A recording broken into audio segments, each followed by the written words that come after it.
भाई पहले तो इंग्लैंड ने धोबी की तरह हम लोगों को धोया, उसका बाद गाजर मूली की तरह काट दिया। সত্যি গুরু যা বলার কথা না ভাই, এসএসসি জয়সওয়াল এবং সাই সুদর্শন গুরু পরে আসতেছি। তো ভাই এই কথা হলো যে ইন্ডিয়া বনাম ইংল্যান্ড টেস্ট সিরিজের আজকে চতুর্থ টেস্ট ম্যাচ, আজকে চতুর্থ দিনের খেলা। কথা হলো যে ভাই এইখানে আমরা আগে ব্যাট করে আমরা 358 রান করেছিলাম, সেখানে ইংল্যান্ড এক ইনিংসে ব্যাট করে 669 রান করে নেয়। 669 রান করে তারপর ইংল্যান্ড অল আউট হয়, আর আমাদের টিম 358 প্যাকেট হয়ে যায়। এবার খেলা তারপরে যখন শুরু হয় তখন ভাই শুধুমাত্র এসএসসি জয়সওয়াল আর সাই সুদর্শন দুটো বড় বড় আন্ডা বানায় আউট হয়ে যায়, মানে দুটোই টাকে চলে যায়।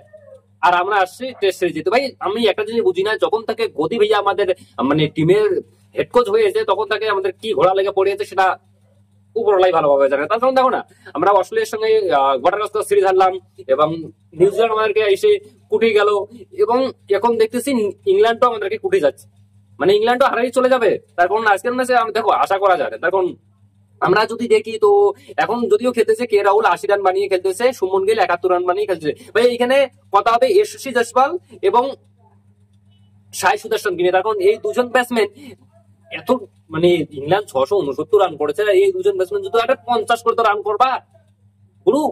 আর এরা কি করছে যে দুজনেই ডাকতে আউট হয়ে মাঠ ছেড়ে চলে এসলো। এখন গোপাল বাবাজি কি দেখাচ্ছে জানো, ম্যাচটা ড্র হওয়ার চান্স আছে 58%, আর ইংল্যান্ড জেতার চান্স আছে 41%, আর টিম ইন্ডিয়া জেতার চান্স আছে 0.05%। গোপাল বাবাজি এটা দেখাচ্ছে, এই দেখেন গোপাল বাবাজি দেখাচ্ছে, ঠিক আছে। যাও ভাই আমাদের কাছে অপশন একটা, যেহেতু 5 দিন হয় টেস্ট খেলা, ঠিক আছে, আমাদের কাছে অপশন এটাই যে আমরা ম্যাচটাকে ড্র করতে হবে। আর আমরা এই ম্যাচ জিততে পারবো না, আমরা তো এই ম্যাচ কনফার্ম জিততে পারবো না, আমরা এতটুকু করতে পারি ম্যাচটাকে ড্র করতে পারি। হ্যাঁ এখন বলা যায় না যে আমার ইংল্যান্ড আমাদের টিম ইন্ডিয়ার যে ব্যাটসম্যান কবে কবে ধারা পড়তে থাকে কোনো গ্যারান্টি নেই, তার কারণ বলা বড় মুশকিল। এই হলো কথা যে ম্যাচটা যেহেতু 58% ড্র হওয়ার চান্স আছে, তো দেখা যাক শেষ ম্যাচ আমার মনে হয় ড্র হবে।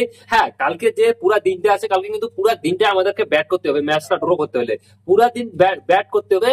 ইংল্যান্ডকে ব্যাট ধরে চান্সে দেওয়া যাবে না, ঠিক আছে। অলরেডি ইংল্যান্ড 174 রান করেছে 2 উইকেটের লোকসানে, এখনো ইংল্যান্ড লিডে রয়েছে 137 রানে।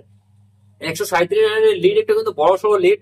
আর আমরা এখন যদি এই ম্যাচ জিততে পারবো না, আমরা এতটুকু কাজ করতে পারি কালকে পুরো দিনটা কাটিয়ে ম্যাচটাকে ড্র করতে পারি। তো চলো শেষ ম্যাচ দেখা যাক কি হয়। এখনো অনেক ব্যাটসম্যান পড়ে আছে, কিন্তু কথা হচ্ছে যে যে ভাই একবার যদি যাওয়া শুরু হয়, এই কে রাহুল এবং সুমন গিলের মধ্যে কেউ যদি চলে যায় কিন্তু আমাদের কিন্তু ধারা মরে যায়। তোমাদের কি মনে হয় কমেন্ট করে অবশ্যই বলবেন। আচ্ছা তোমাদের কি মনে হয় যে টিম ইন্ডিয়া এই সিরিজ জেতার চান্স থাকবে? আমার কাছে 0%। অলরেডি ইংল্যান্ড 3টা জিতে আছে, 2টা জিতে আছে এবং একটা আমরা জিতেছি।